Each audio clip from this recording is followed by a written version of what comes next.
So today we're going to be talking about GDPR compliance with Talkable and how you can anonymize a customer who has asked to be forgotten under the GDPR laws.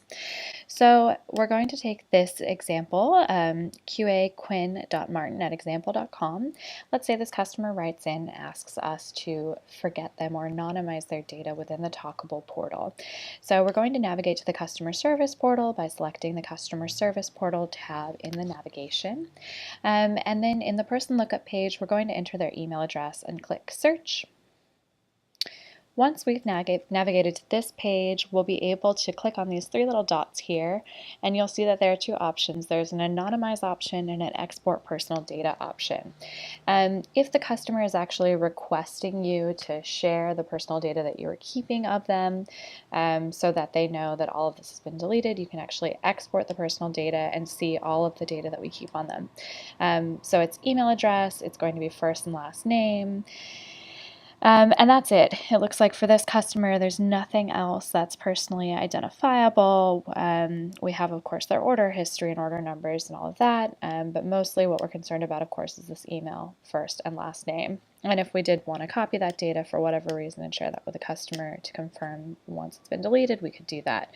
However, the most important piece is the anonymize piece. So in this case, we're going to go ahead and delete Quinn Martin from the system by clicking this Anonymize button.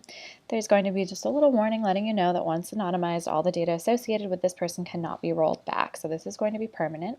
So we're going to select OK. And we now see that this person was successfully anonymized. So what does that mean for us? You'll see the person is no longer showing up. But just in case you wanted to be super careful, let's go back into the people report.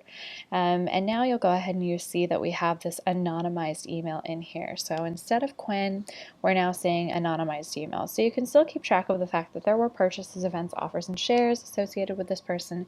However, there is no longer any personally identifiable information.